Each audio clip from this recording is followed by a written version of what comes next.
What's going on, guys? Chip here. Welcome back to another Pokemon TCG video where today I'm sitting with Atlantic City Regionals finalist Grant Manley, and we are looking at the Bird Flu deck, aka Pidgeotto Control, that he played to get that second place finish. And this is actually the deck that I also played this past weekend.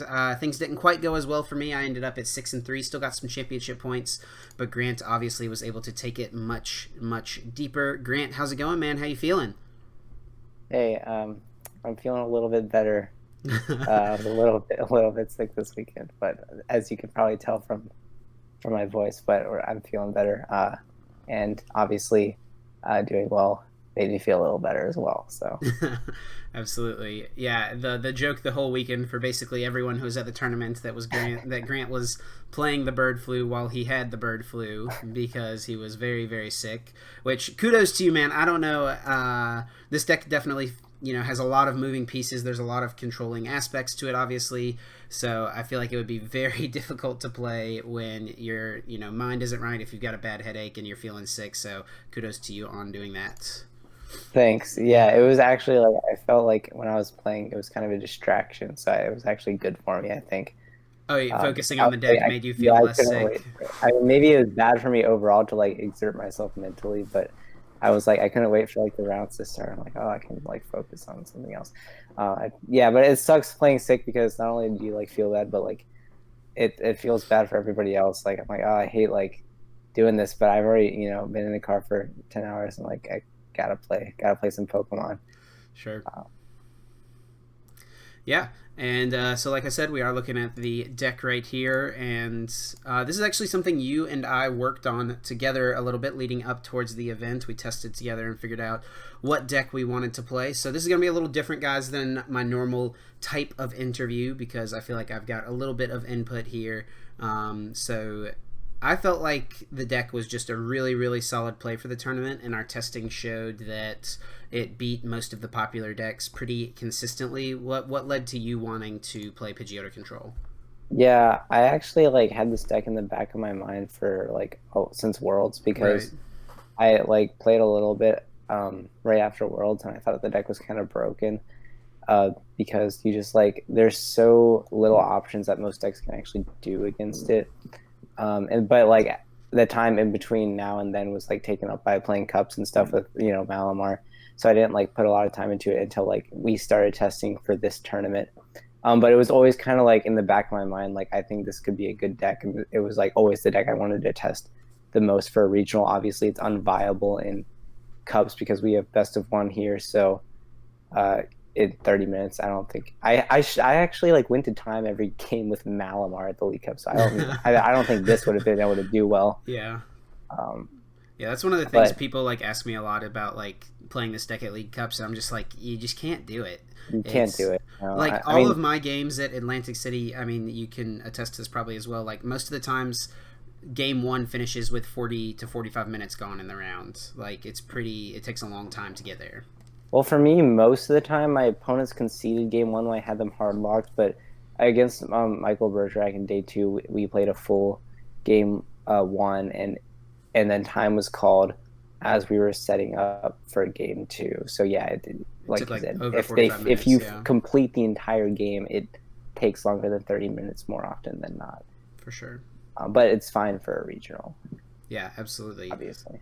So, obviously, there's a couple of cards missing here from, I guess, like what the based list would be, being DDG's world list that Isaiah got top 8 with. We decided not to play Girafarig and Mew, and these were all pretty last second cuts in favor of playing Jirachi here with Stellar Wish, which allows us to just dig a little deeper throughout the game, and then also is a very good consistency card early on for finding Elm's Lecture. Do you want to talk about Jirachi? And because I think that's the kind of the unique thing with our list here is the Jirachis in this list for the engine. Yeah, through Thursday before the tournament, I was fully intent on playing a more normal version of the deck. I was big leagues. I posted in the free portion of my PokeBeach article the list I was fully intending on playing, and then you mentioned, Mr. Chip here mentioned, hey, let's play Jirachi Thursday night. He said, hey, let's try Jirachi in this deck, and I go, I had briefly thought about Jirachi just for consistency, but I never actually Sure. tried it out. I was never really intending on putting it in the deck.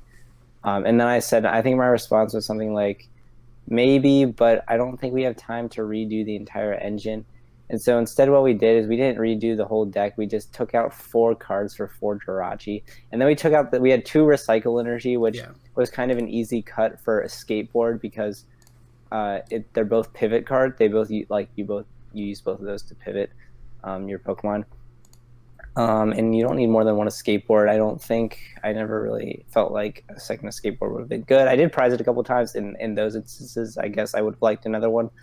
But for the most part, I think it's fine. So yeah, Jirachi overall, we played it. I didn't test a single game with the Jirachi. It just sounded super good in theory. And then you were playing test hands with it in the car. Yeah. And I think you probably played a few games online with it too. But it's just like we played it to increase consistency, really, because the deck kind of had breaking hands a lot. And so like if you like bricked one time in like game 1, you're going to tie at best in the series if 50 minutes best of 3. And if your opponent concedes game 1 when you lock them, and then like you brick game 2, then again the best you're going to get is a tie. So like you need it to be consistent, and Jirachi is really like mostly for the early game, because you open it, you're set, you're good. It's more outs to Elm turn 1. This is the main idea. But also it can help you find combo pieces for recovering off of Stamp of Judge. And it's also a great pivot if you do get the escape board onto it, and you can use it throughout the game, whether it be promoting it after a knockout or just Tate and Liza. If you need a Tate and Liza, you can just go in the bag, get a free Stellar Wish, and then retreat it. Overall, fantastic card. The deck, Eddie, our friend Eddie, was like, you can't play the deck doesn't function without it. And like it can function without it, but it definitely was noticeable when I like started Jirachi, and it made there were multiple times in the tournament where I had a bad hand and I just started Jirachi and Stellar Wish into Elms, and then I was set, which was really good. So the most like the best untested thing I've ever played in a tournament. Yeah. For sure. Yeah, I did play. I played like probably 3 or 4 games on PTCGO with it, but other than that, basically all of it was just opening hands in the car on the way there, and I would just play out my first turn, and Jirachi made an impact almost every single game of my opening hands. So that's when we were like, yeah, and I just saw that. I'm just like, yeah, I'm down. But the hardest thing was finding the cuts for it. Like, for sure. Do you want to like talk about like how we went about cutting it? For sure. So trimming down the list. Yeah, so originally we had Mew in here still. We had the second Recycle you mentioned. We had Girafarig as well. And then what were the other 2 cards that ended up getting cut? A Cynthia and a Pokecom. Cynthia and Pokecom, yeah. So we cut down on some consistency cards, and Grant was also very much like, I'm not cutting any of the Cynthias. We're not cutting Cynthias. Cynthia is too good. And I was like, let's cut all the Cynthias. We don't need Cynthia. Cynthia. You wanted to go to 0 Cynthia. I did want to go to 0 Cynthia. Absolutely not. Yeah, so I wanted to keep the Pokecom. We met in the middle, and we compromised and went to 1 Cynthia. Which ended up being good. I was glad throughout the tournament that I had the 1 Cynthia, and I never really missed the Pokecom, personally. I don't know if I think with our current Pokemon lineup, without the Mew and the Girafarig, the Pokecom has less value. Sure. Because the birds we get with Elm, Oranguru was 4, we draw into it pretty easily, and Articuno we don't need till later, and we have 2 of them, so pretty easy to draw into that as well. And then Jirachi, obviously we open it or we don't. We don't like need to search for it that often. Yeah. So I think the Pokecom was a fine cut. It's good to have. It's a nice consistency card, but we added 4 Jirachi, which is a lot more consistency. Same thing with Cynthia, a slight hit to consistency there in exchange for a lot more consistency with the 4 Jirachi. And Jirachi can just find supporters, so sort of alleviates the need for 2 Cynthia. And then the Girafarig, I think the Girafarig, I'll talk about the Mew first. The Mew was, the more we thought about it, the Mew was kind of an easy cut. Yeah, because honestly. Cross Division goes through it anyway. Tag Bolt, if they Tag Bolt, they're not using full voltage, so we just Cold Crush their active. They lose. And there's not a whole lot of like relevant bench attacks. So the Mew was actually, the more we thought about it, the Mew was kind of an easy cut. The reason we wanted to keep it in was for Psi Power to kill Malamar's attackers. Yeah, with Spell Tag without triggering spell attack. But we figured that wasn't a big enough reason to keep it over Jirachi. And I was super set on 4 Jirachi. I'm like, we are playing 4 Jirachi or 0 Jirachi. We're absolutely not playing anything in between. And that was like, I didn't have a great reason for that. I just wanted to play 4 Jirachi. Yeah, I totally agreed with you as well on that point, because it was so important, I think, for the consistency of the deck. And that's actually something that we've argued a lot, though, but mostly about Malamar the past month, about 3rd or 4th Jirachi in the deck. And I've always been like, we only need 3 Jirachi. 3 Jirachi's totally fine. But this deck definitely felt like 4 Jirachi was 100% a must, because it's just so vital to the early game. Yeah, for sure.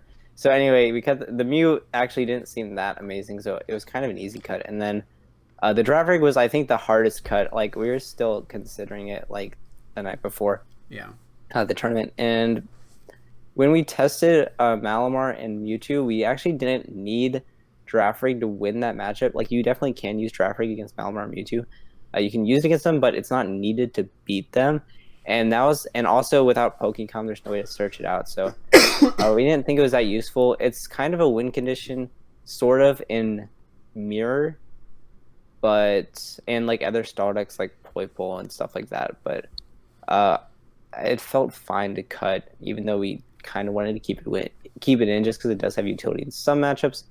But that's what we ended up we ended up cutting the 1 Pcom, the 2nd Cynthia draft, and a Mew for the 4 Jirachis from my original list. And my original list was pretty close to like the regular list out there. It was kind of like a mix between DDG's list and Fabian's list from Sheffield. So it was kind of a standard list. And then we cut the 2nd recycle for a skateboard. Yeah, I'll read you guys our messages on the night before the event at 11:50 p.m., so almost midnight on Friday night. I said, I think we need Giraffe, and Grant said, what cut?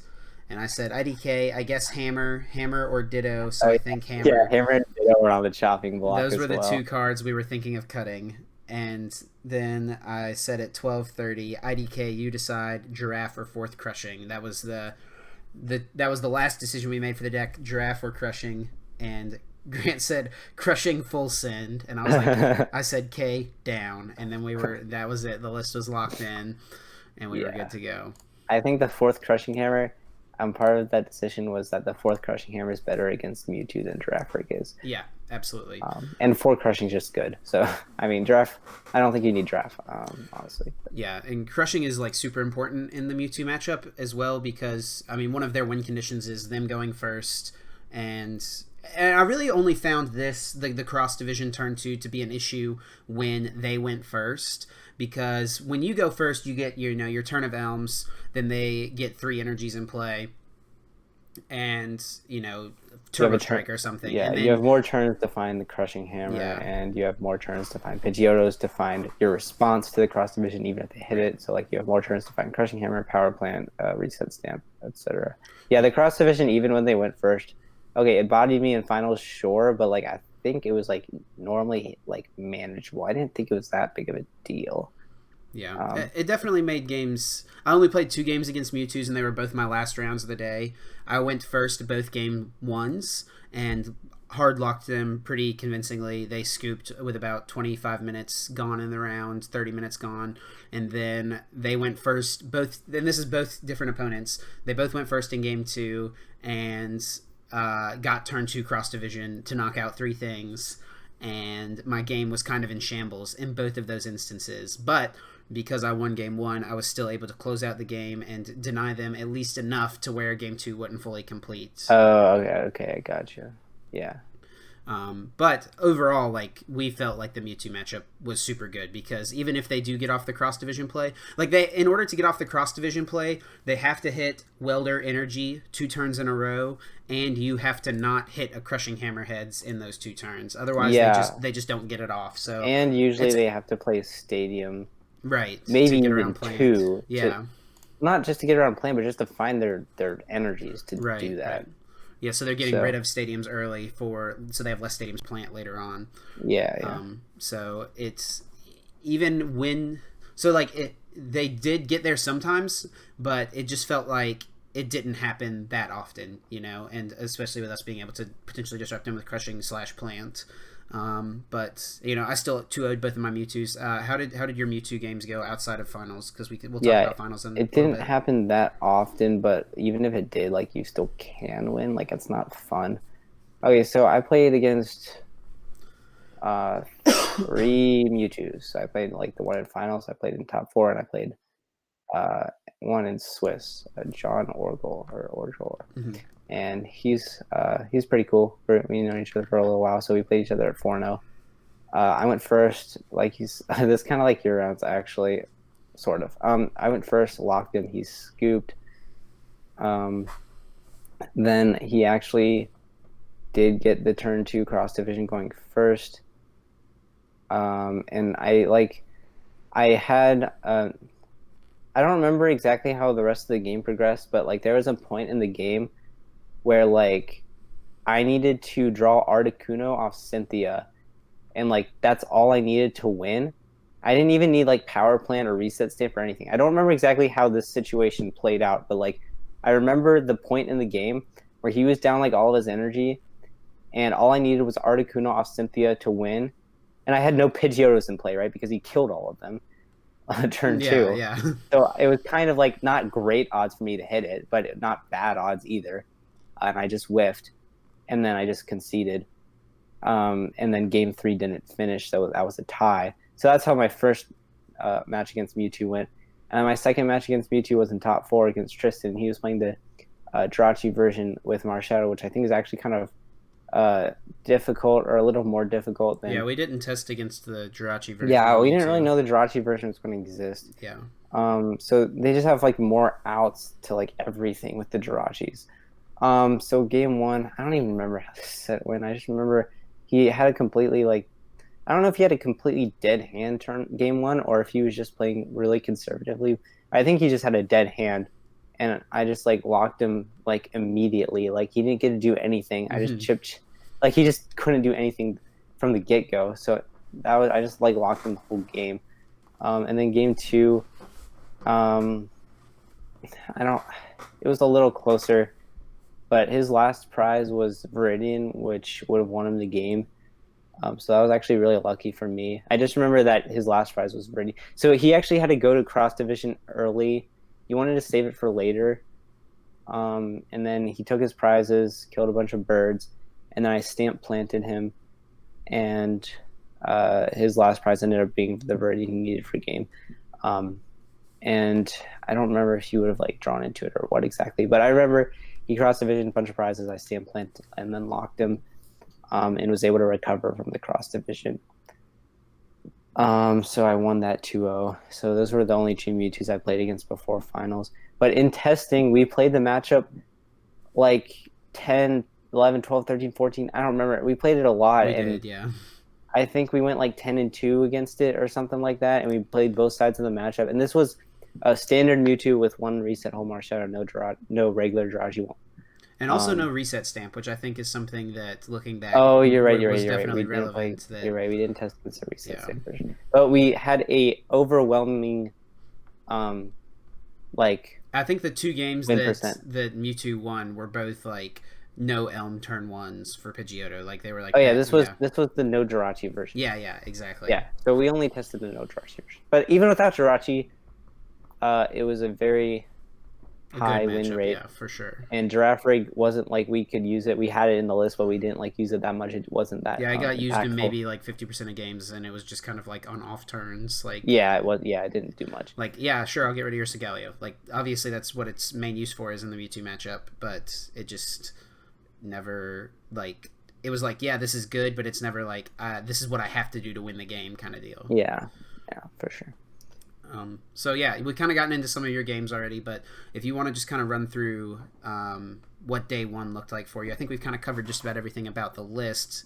So yeah, if you want to run through what day one of the tournament looked like for you, I know you were pretty sick on the car ride up, but when I got to the venue, we didn't stay together. We stayed at separate places. When I got to the venue and I saw you before round one, you looked like you did not feel very good. What was your mental state kind of like heading into round one? I was ready to go. I'm like, I like hate like playing because like it's not like fair to other people. Like I don't want to get anybody sick. So like, but like I was feeling a little like obviously I was feeling better on Friday. I thought I could still play. I thought it was still fine. Yeah. But like at that point, it's just like, well, I've already like I'm all the way up in New Jersey. Like I gotta play. I'm gonna try not to like sneeze at people. Wash my hands multiple times between rounds. I mean, I don't know what to do at that point, but I'm like, yeah, I just gotta play my best and fight through it. People have done that before. So round one, I'm like, yeah, whatever. We'll just see how it goes. And my opponent doesn't show up. So that was like, all right, cool. I don't have to like play. Like that's nice. I got really lucky day one. I got good matchups, and then round one no show. Yeah. So yeah. So do you want me to like go through the rest of the rounds or? Yeah, sure. Also, Okay. I will say real fast, this was kind of indicative of our two tournaments based on our round one, because round one, Grant, has a no-show. It starts off with an 0-1. That's pretty good. Round one, Chip sits 1-0. across. Yeah, sorry, 1-0. And round one, Chip sits across from a Nag Quag, which was our only relevant auto loss. If you could even call Nag Quag, if you could even call Nag Quag that relevant. But yeah, unfortunately, the deck just really doesn't have a great game plan against Nagquag, because the whole point of the deck is to, catcher stall something active, control their bring up something they can't retreat or attack with, and get rid of their energies and lock their top deck the rest of the game. And you can't do that against Nagquag because they keep all their energies in play with Naganadel, and they move them all active with Quagsire. So there's just not much you can do, unfortunately. And so I started 0-1. Grant started 1-0. I was happy for him, but I was a little disappointed for sure. Oh yeah, I like walked over to watch your game, and I saw you were playing against Nagquag. I'm like, really? Mm-hmm. Like that's so unlucky. There was kind of like actually some representation of Nagquag at the tournament. It still kind of sucks. I was like saying there's only 3 cards in the game that beat this deck, and there's Abstrika, Quagsire, and Behem, and none of them are really all that popular. Yeah. So yeah, I was hoping to dodge them all day. So round 2, I hit Greens, Blowns, and lock him twice and win 2-0. And then he like skewed when I locked him both times. And then round 3, I hit Ability Zard, same thing, pretty favorable matchup. Round 4, I hit Pikarom, same thing. You just lock them and they lose. Like there's really not much they can do. I think it was the judge version. I don't remember for sure though. Which is a little scarier, but honestly, it's still fine. Then round 5, I hit the Mewtwo that I tied against. I already talked about that one. Then round 6, I got paired into Jonathan Croxton. Poor kid was forced to share a bed with sick Granto. He was 5-0. He was unlucky. He was very unlucky to get down paired into me at 5-0, and I was 4-0-1. But he was playing Greenzard, so that was an easy win just because it's a good matchup. And then the next round 7, but the next round I hit Blounce Naga, which I actually lost game 1 because I don't remember how I lost game 1, but I lost game 1. Then game 2, I won because I locked him, but instead of going with a deck out strategy and I actually did this against Greenzard too. Against Greenzard and Blounce, you can actually just lock them and then go in with Articuno, and Articuno just wipes their board super easily because Volteflon and Reshizard are weak to water. Volcanion and Naganadel get one shot by Articuno's attack, Ice Wing, which is 130. So what I would do, and I did against Greenzard and against Blounce this round, is I would lock their hand, then go in, take a few prizes with Articuno. If I needed to go back into a Rangaroo to reset the Chip Ice Lock, then I could do that always, or I could just keep taking prizes with Articuno. So I actually did that game 2 to win. Then game 3, I did the exact same thing. Went in with Articuno after hand locking him, and then and actually won 3. I completed 3 full games within the time limit, which usually doesn't happen because usually you're decking your opponent out. But against Blacephalon, I was able to do that to get the win there, which is pretty cool. Next round, I hit another Blacephalon. I don't remember exactly how that went, but I locked him and won. So at that point, I'm 7-0-1. Round 9, I hit Pikarom, and I think this was the no judge version, and I lost. I had to eventually go in with Cold Crush, so I did the Chip Cold Crush. My second Chip was prized, so actually on the following turn, since I had to miss one turn of resource management after using Chip to reset the top deck, I did not have another one on the following turn. So my opponent had a one-turn window to top deck what he needed was, it was kind of a weird situation. So I Cold Crushed 4 energy off his Zeraora.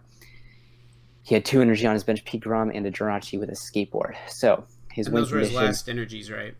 those were his last energies as far as I know. So he actually had no way to attack besides Thunder Mountain. But if he top decks Thunder Mountain, he can't retreat his Zeraora. So his only win condition is actually top decking Switch into Jirachi and Stellar Wishing into Thunder Mountain with, I think, 10 or more cards left in his deck. So any out to Switch gets him there. He top decks Switch, switches to Jirachi, Stellar Wishes Thunder Mountain, plays Thunder Mountain, tag-ult GXs, which was, again, a little unlucky for me, I think, but these things definitely happen with the deck. It's very prone. It's a very RNG kind of based deck, so like it's very prone to stuff like that happening, even if it's a little unlucky. Game 2, I started playing and I just didn't feel like finishing because I just conceded because I knew I wasn't going to be able to finish with how long game 1 took. I was reasonably sure. I mean, I was pretty sure I wasn't going to finish game 2. Yeah. So I just like conceded. Yeah. It's technically correct to play it out there, but I know I wasn't going to finish, so I'm just like, no. Yeah, and there are definitely times, kind of like you said, you prized the second Chip, which didn't let you keep the perfect lock going, and that can happen with this deck. It feels like more so than a lot of the other decks in the format, prizing some of your vital cards at specific times because you never have access to them. Like you're generally never taking prize cards with this deck. So if you prize, like in one of my games, one of my other losses, I prized 2 custom catchers, which meant I was never able to stall something active, which that happened to me as well. Yeah, that happened to me in top 4 against Tristan. Actually, I would have had a much easier game if I had access to custom catcher. Since I didn't, he had free access to double Jirachi the entire game, which actually made it really hard. I don't really know how I ended up winning that one. But yeah, I did prize 2 customs in that game as well. Definitely something that happens. Also, get a load of this, guys. Chip prized 3 Oranguru against his Nagpag opponent in round 1. And not only did he prize 3 Oranguru, but when he took 3 prizes with Articuno, his last 3 prizes were the Orangurus. It was kind of a funny thing, honestly. If it was any other matchup, I probably would have been pretty salty, but I just kind of accepted the fact, okay, this is an auto loss. I'm going to start ice swinging and just see what happens. I ice swing and take 3 prizes, and lo and behold, my last 3 prizes are the 3 Orangurus left in the prizes. So yeah, so it may or may not have mattered, but atrociously bad luck. Absolutely hilarious. Unfortunate. The worst part was just the matchup, but that's just like... here's some added insanity. So you finish day 1 of the tournament at 7-1-1. Definitely a really stellar record heading into day 2. But it also puts you in a very specific bracket, in like one of the smaller brackets where you're only going to be playing against the X11s at the start of the day. Was there any like scary matchups for you at that time? Was there anything you were nervous about leaving the venue when you were coming back tomorrow to what deck you were going to play? Okay, so after we went back to our room, we looked at the 7-1-1s, and as far as I know, there were 2 matchups I did not want to face at 7-1-1. So the first one was there was a Nagquag at 7-1-1. I have no idea how that happened. I couldn't believe it. I'm like, there's a what? So that's an auto loss. I'm like, I better not play against this in round 10. That would be awful. Second of all, there was Ian Robb's Pidgeotto control, which had draft rig. I think I'm reasonably sure if I were to pair against Ian in Swiss, I would tie him. I think I could. I think the game would not complete in 50 minutes. Yeah.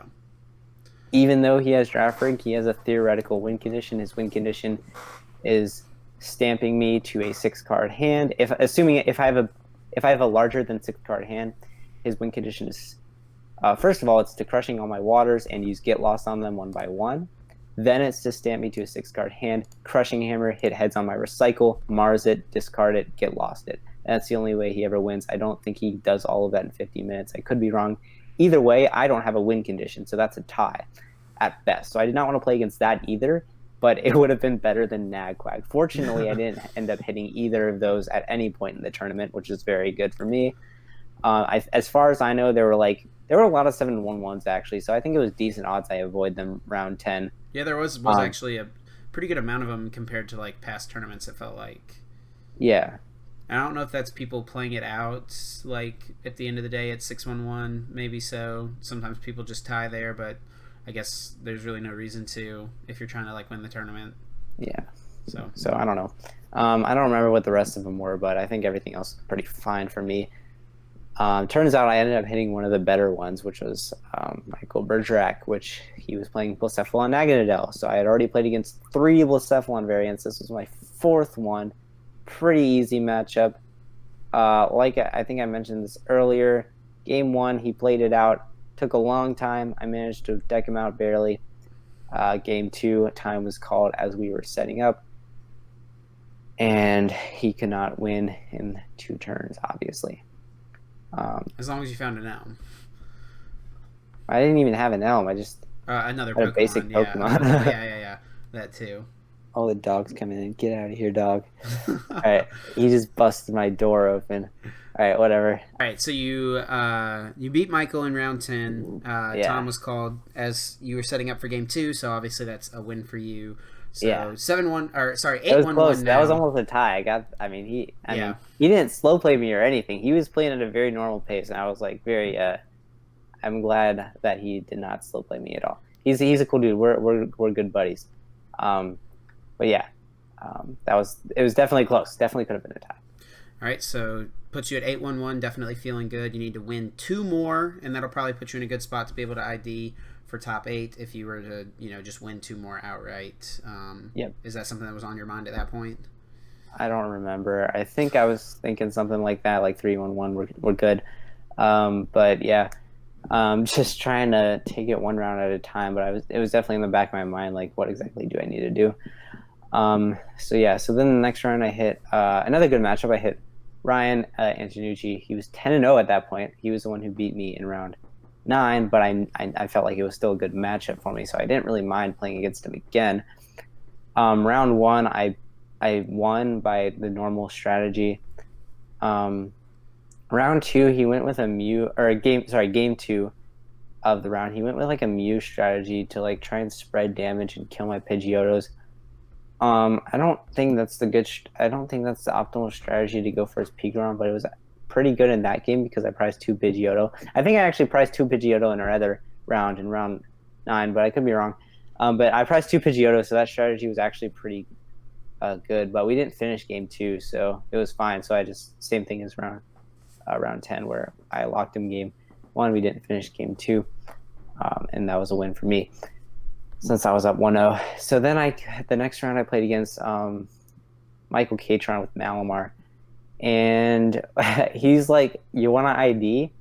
And I go, no, but maybe later. I kind of want to see, like, I kind of want to start playing and see how it goes. And probably just finish, right? So yeah, how did you at that point feel about, because Michael was playing Malamar, how did you hadn't played any at this point, against any at this point in the tournament, how did you, were you kind of scared of that matchup, or were you feeling like okay about it?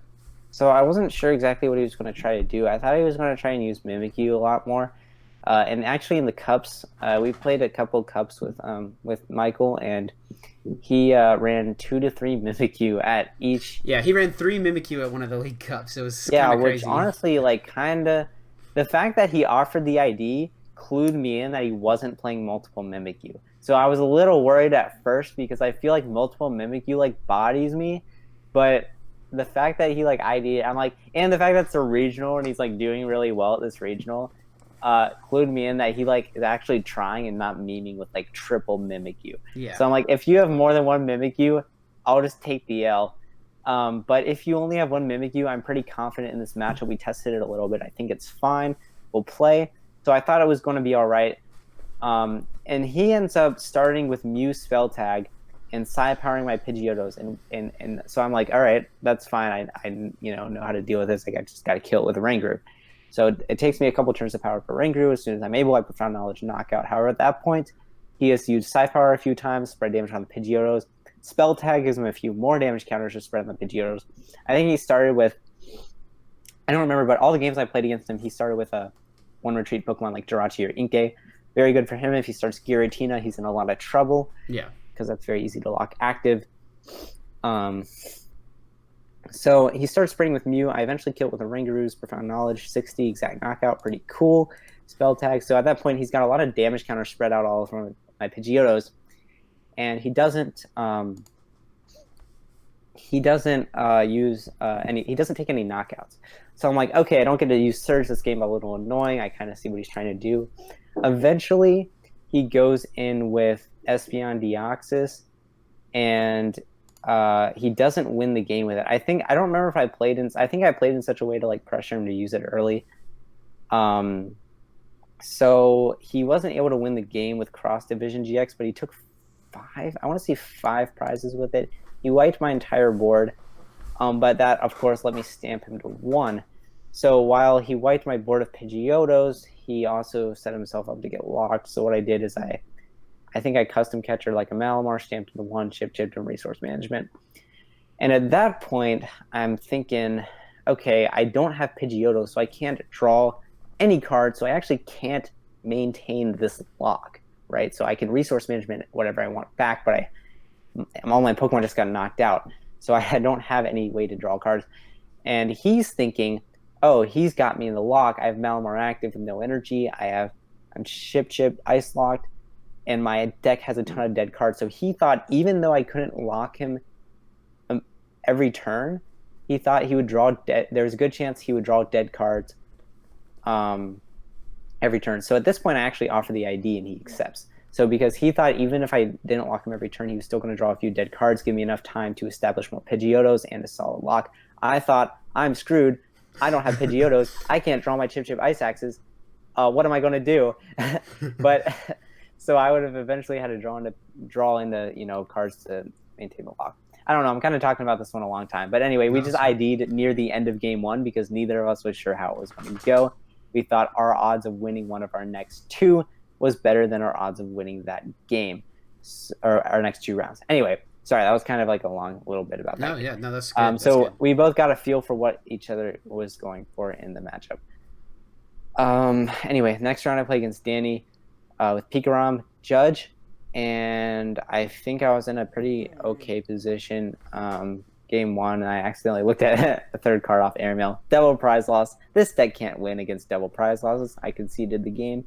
Game 2, I prized double reset stamp, lose badly because I don't have a reset stamp. Okay, that was a lot of fun. That was a terrible round, honestly. It was like one of the worst rounds I've ever. Yeah, I was sitting there watching Grant's rounds. I think that was actually the first full round I had been there for the day because we kind of slept in because I didn't make day 2. So I got to the venue a little later, but I was watching how Grant was doing and was watching that game against Danny. I watched the accidental 3rd card on Airmail, and I was like, oh no, this is not good. And I was ready after the round to console Grant, be like, it's okay, you've got the next one, no worries, we're chilling. But Grant just kind of sat at the table because I think he was a little upset that he accidentally saw the card and then got the prize loss for it. Yeah, so I think that there was a little bit of we were talking about a little bit if double prize penalty is correct there. I think it was per the current rules, but I also think seeing an extra card off Airmail being a double prize penalty is very, very harsh. Now, I'm not saying it was incorrect per the current rules. I think it was, but I just think it's a very harsh penalty. Essentially translates to a match loss for Pidgeotto because double prize penalty, I can't win that game. The best I can do is stamp to 3, which sometimes is okay, but even so, they only have to take 4 prizes. They can just tag Bolt from there. It's pretty bad. I feel like 3 cards is almost the perfect number for them to be at. Yeah, but the way I was playing, I wasn't ready to lock him at 3. Right, at 3, yeah. So I just conceded there, and then game 2, prizing double stamp. That totally happens. That one's not a big deal. The card thing was my own fault totally. So like I wasn't really like mad at like Danny or the judges or like anybody. It was my own fault. It was just unfortunate. It was left a kind of a bad taste in my mouth. For sure. Just an unfortunate thing to lose in such a way like that. But it happens. So like yeah, whatever. And I'm like, dang, now I have to win my last one or it's over. And there were a couple. I think there were a couple matchups I didn't want to face, but Yeah, I ended up. You could have hit Ian in the last round as well with the. Yeah. So that probably would have been a tie for top 16. But I played against Greens are the best possible matchup. Oh, that was so lucky. My opponent, like, yeah, kind of feels bad. But anyway, that was kind of a free win because the matchup was very favorable. So yeah, so I went 3-1-1 day 2 to bring my record to 10-2-2, which was the bubble record. But my resistance was really good, so I was pretty confident that I would make top 8. Yeah, you had Danny, Ryan, and Danny, Michael all on your resistance, and they all made top 8. They all made top 8. So my resistance was pretty good. I knew that going in. I knew there was a chance I would bubble, but it was pretty unlikely. So fortunately, I think I was the highest seed out of the people with my record going into top 8. So that was pretty cool. Broken Bird deck. Wasn't feeling too hot about playing Michael in top 8. I mean, I knew I could win, but I also felt like all of my other matchups were better. There were 3 Pikas, 3 Pikaroms, 3 Mewtwo's, myself, with Bird, which is, I think, the most degenerate deck I've ever played. It's kind of a dumb deck, but it was really good. So, gotta play it. Yeah. And then Michael with Malamar, who I played against in top 8. So I can just go into that if you want. Yeah, hop right in. If there's anything. Okay. So rematch time. We sort of felt out of game 1 in Swiss, chose the ID and call it there. I kind of had an idea he was going to go for Mew spread without taking prizes, followed by cross division, which I think is correct. It's funny, he didn't even like use Mimikyu, which I thought was going to be like the main central thing in the matchup. But if he does go for Mimikyu, I basically just kill it with Articuno or Oranguru as fast as possible. Once the Mimikyu's down, he has no more infinite anything. He only has infinite energy, which is kind of all you need. But Mimikyu, I saw it as like, as long as Mimikyu's out, he has infinite switch, which is really bad for me. So that was my target. As soon as I see that, I want it dead. So game 1, he goes into Mew. Actually, he I think I went first and he turned 1 mewed, but he had to use one of his 2 switch to do it. So he went for this. He plays 2 switch in his deck. He used one to get the turn 1 Psy Power, starts pressuring with Mew. At some point in the game, again, he's like spreading damage on not taking prizes. At some point in the game, and this happens with Malamar, he was left with a hand with no supporter. And normally you don't need supporters all game with Malamar, but against a deck that controls your top decks in your hand and your energy, you kind of want to have that available. Yeah. So I kind of caught on to this, and there's a chance he was just holding a supporter and not using it, but I kind of caught on, hey, I don't think he's got a supporter in his hand, and if by chance he doesn't have the second switch in his hand, I can actually just lock something active. So I think what I did was like Crushing Hammer and Malamar and custom catcher it up, stall it active, chip, and then locked him. So I actually stuck that. So he didn't have his second switch in hand. One was down. He had no supporters in his hand. So he actually can't do anything at that point because his Malamar is active with no energy. If he tries to attach energy to it, I just Crushing Hammer. I get like 3 of those per turn. He only gets 1 attachment. And I'm controlling his top deck the whole time. And at this point, if I remember correctly, I think you guys were actually both at 5 prizes because you had to take a knockout with a Rangaroo to knock out the Mew. Which was going to just wreck your board if you didn't knock it out. I baited him to kill a Pidgeotto because I put 2 energy on it. Okay, yeah. I put 2 energy on a Pidgeotto early because I was going to start attacking it because I can attack with it earlier than Oranguru.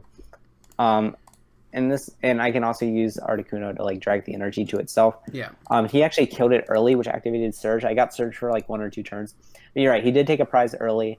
And then since you had to knock out the Mew, you weren't able to use Surge at this point in the game. Right, yeah, I ended up KOing the Mew. But he had another one, so I think he played a second one down with Spell Tag or whatever. Anyway, but yeah, I caught on that he didn't have a support in his hand, so I just Custom Catcher and Malamar, locked it active, chip looped with a Oranguru. We're good, we're chilling.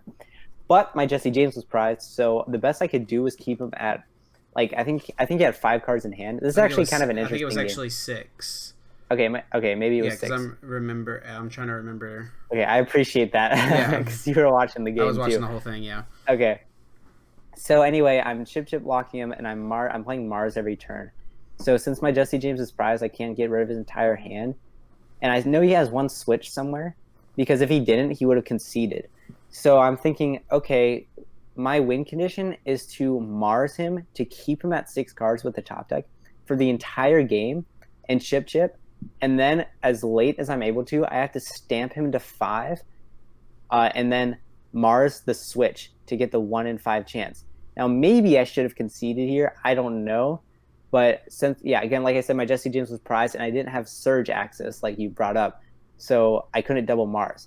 So that was the only thing I could think of. Maybe it wasn't right. Maybe it wasn't the right line of play, but that's all I had in mind at the moment. That was definitely your only win condition in that match. Okay. At where cool. that match was. I don't know if it was correct to concede there or not, but... So I used Chip, Ice Axe, and Mars for like a lot of turns, maybe like 20 turns, 15 turns, something like that, until his deck got really, really low. And eventually his deck was, I think, just Lily and Switch, both of which won him the game. So I stamped him to 5 and Marsed, and I tried to hit the Switch, but I didn't. And I think I chip to check if the Switch was in his deck. I may have done that out of order, but no worries. But the Switch was not in his deck, so I knew it was in his hand that I stamped him to. So I Marsed, and I tried to hit the 1 in 5 and missed, and then he won the game. Game 2, I think went like similarly, but he actually had a point where he I had a couple good hits off Mars actually during the game, and he was doing the same strategy as he was trying to spread damage. And I remember Mars hit a switch, and Mars also hit a recycle energy that game. I'm pretty sure. I could be wrong, but I'm pretty sure I got those early. 2 like just completely random hits off Mars, which was really insane. So that left him with 1 switch, and then he ended up using it at some point.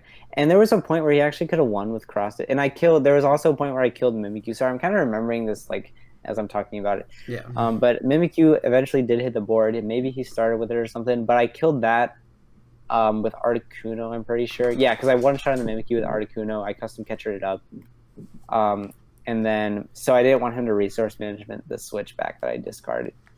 And at some point he used the switch as well to get out of like a custom catcher. So he was out of switch. So he could have used cross division to win at some point, but he just didn't see it, which was lucky for me. So instead he goes in with Mew Psi Power to like set up like more damage. And then I crushing hammer the Mew, and I count his energy, and he's out of energy, and he's out of switch. So he just decked out.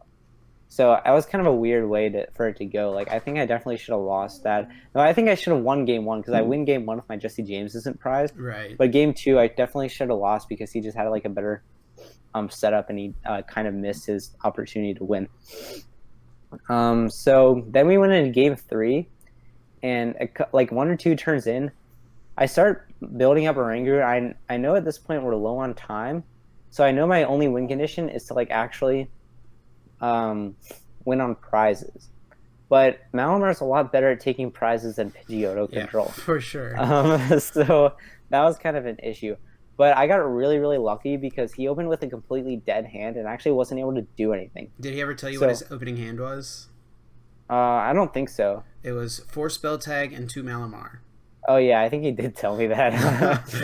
I just forgot. Literally unplayable 6 cards. So, and then I just chip him immediately. Like, when he didn't play a supporter on his first turn and he didn't get a Jirachi down, I'm like, all right, it's my lucky day. And I just started chip locking him, and I actually, like, resourced it back and shuffle drew into it and got my triple airmails and everything. And I, like, drew the chip every single turn while I was putting energy on a Rangoon. It was completely insane.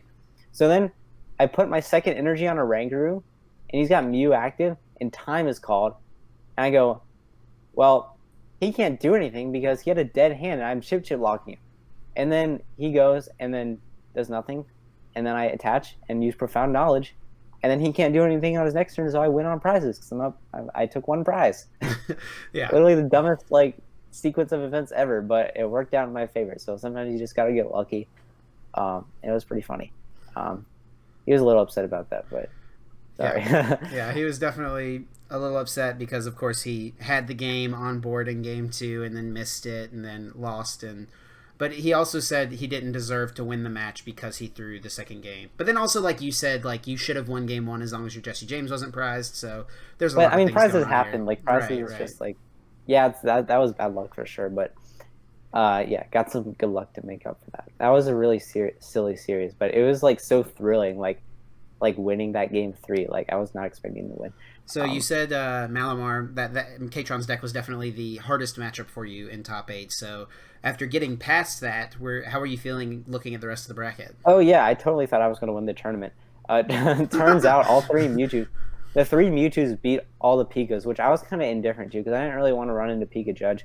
I don't like getting turned to cross division either, but I still feel like both the matchups are fine overall. Yeah. So the remaining field is three Mewtwo's.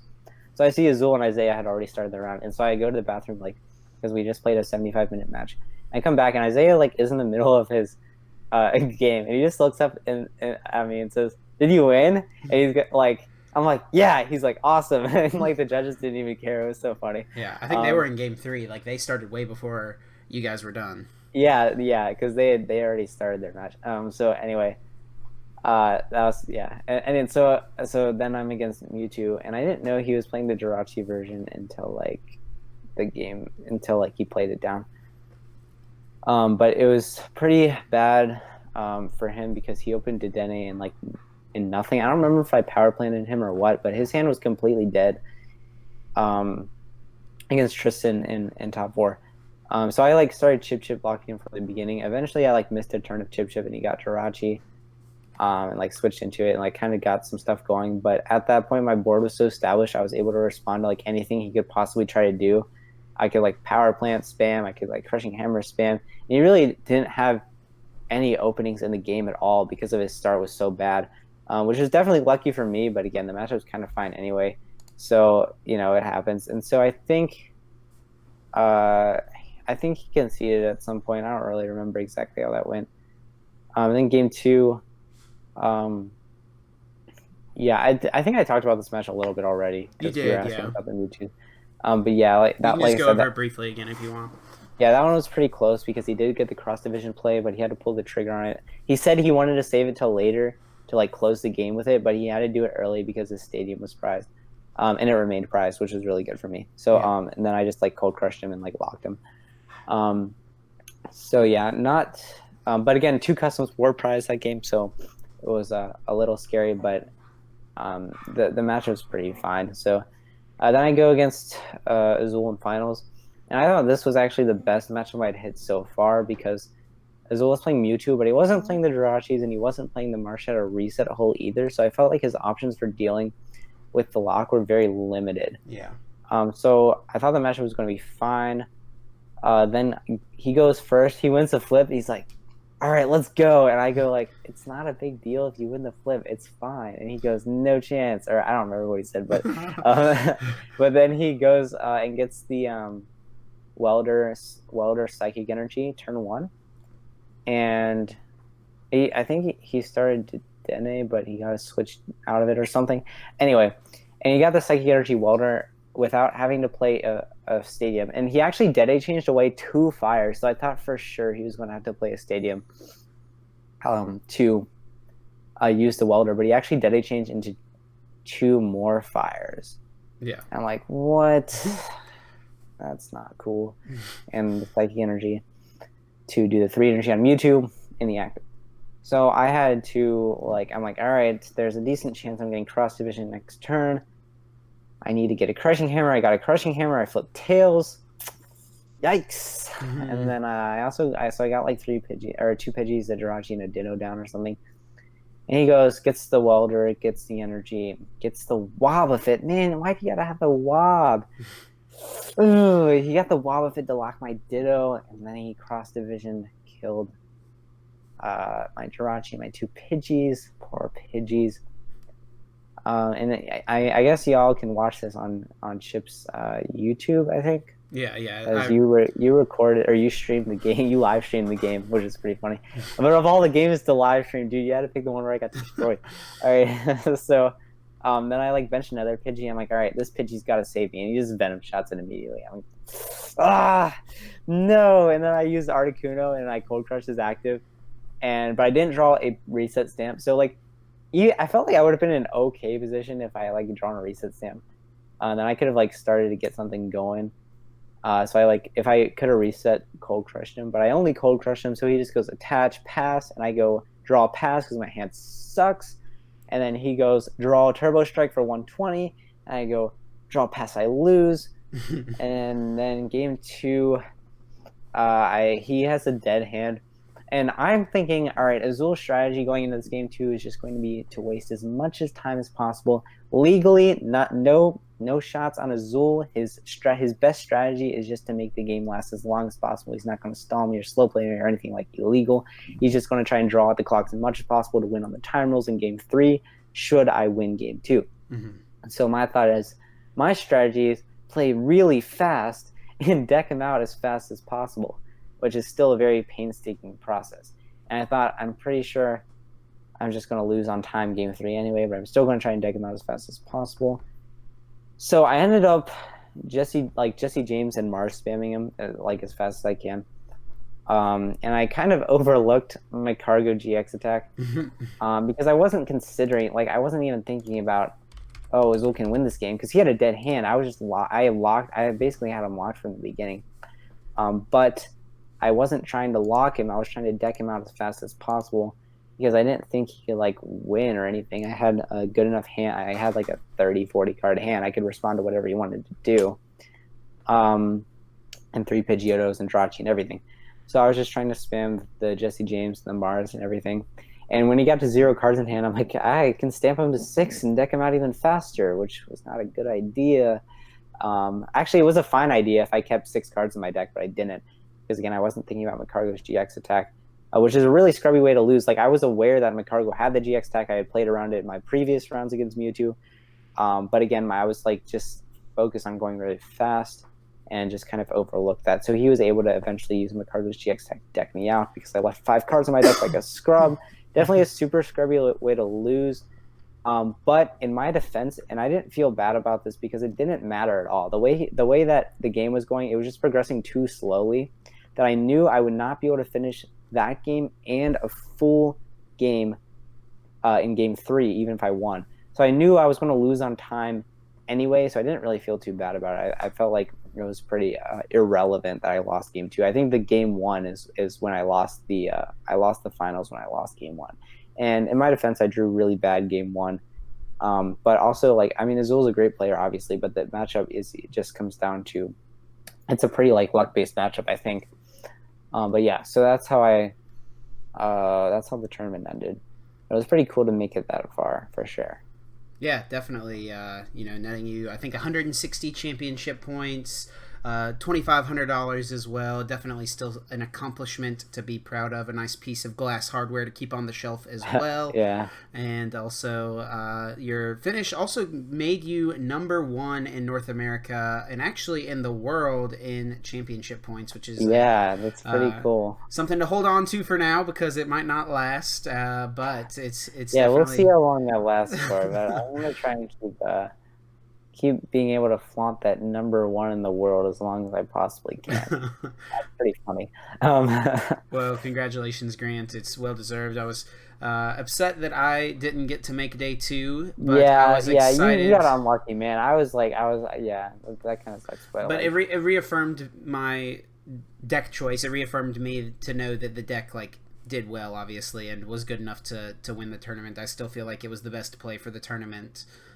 For sure, looking back, and I don't regret playing it, and I'm sure you don't regret playing it either, because it obviously worked out well for you. But yeah, so looking back now, do you think that this is the ideal 60 cards for Pidgeotto moving forward? Obviously, Knoxville Regionals is next weekend. I'm sure some people are looking to play this deck.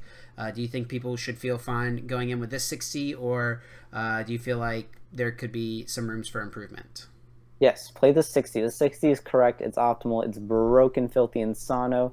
It's absolutely great. The Jirachis, you have to play the deck with Jirachis, in my opinion. For sure. The main card that people are talking about is the Giraffe Rig, which, like I said, we considered.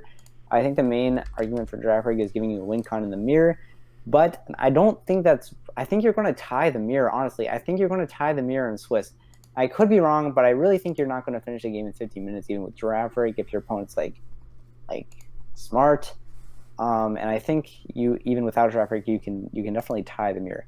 So it would only be good in top 8 mirror, which is a very extremely rare situation. So I think you don't play the Giraffe Rig. I think you play the 60. I think it's really good. There are other cards you can play in a deck. I just what do you cut? I think everything in this list is really good. I know you and I think you mentioned the second Pal Pad, and Danny was talking about cutting the Pal Pad. Yeah. No, don't don't cut the Pal Pad. I The think one Pal Pad's fine.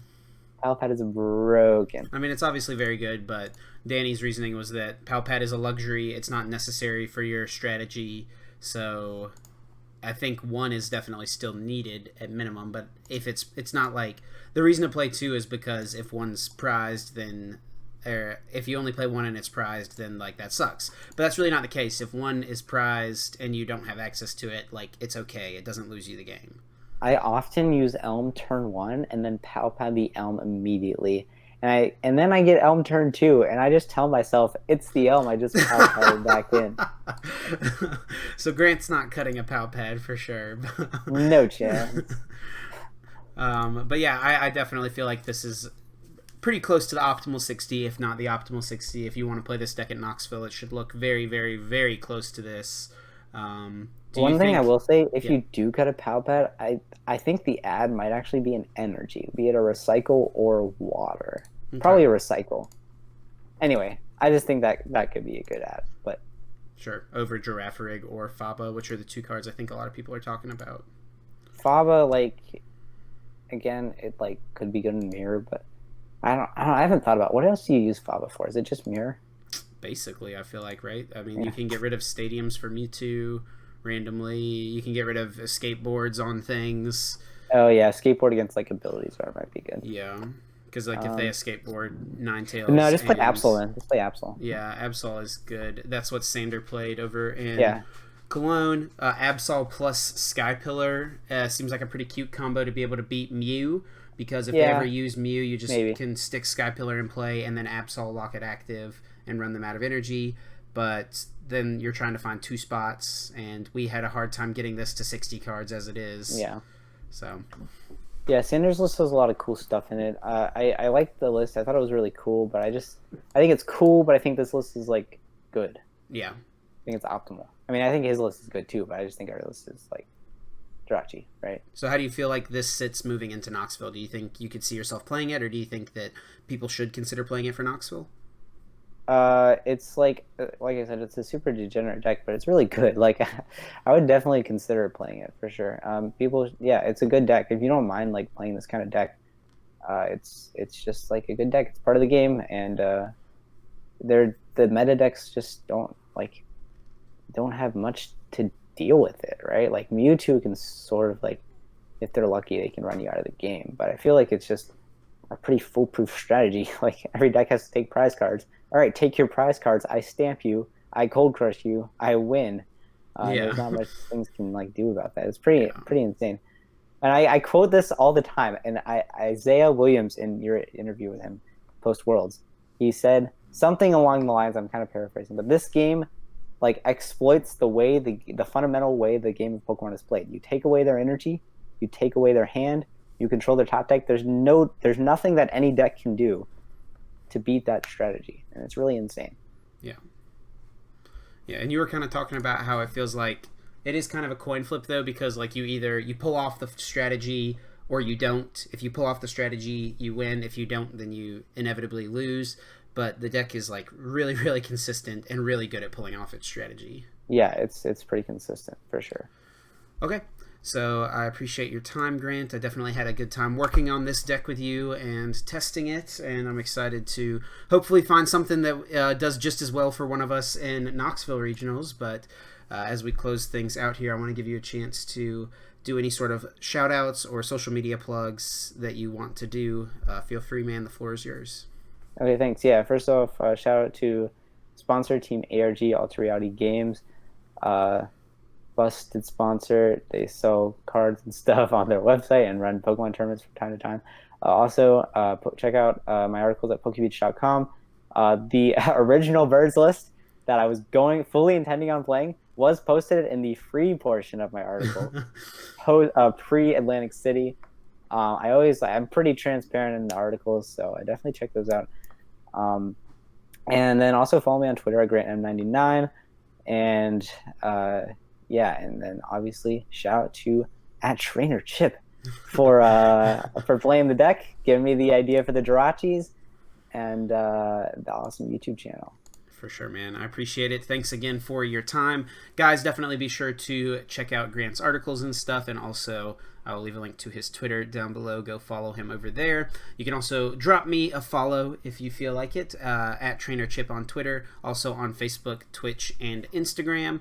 All of those things are @TrainerChip. Be sure to leave a like on this video if you enjoyed, and subscribe to see more Pokemon TCG content. Also, sorry if you saw me being distracted down at the side during this entire video. I think my dog has to go to the bathroom, and she has been sitting in here whining basically the last 40 minutes, so I apologize for that. So thank you guys for watching. I'm going to run and take the dog out, and Grant and I are going to get out of here. Until next time, guys, take care.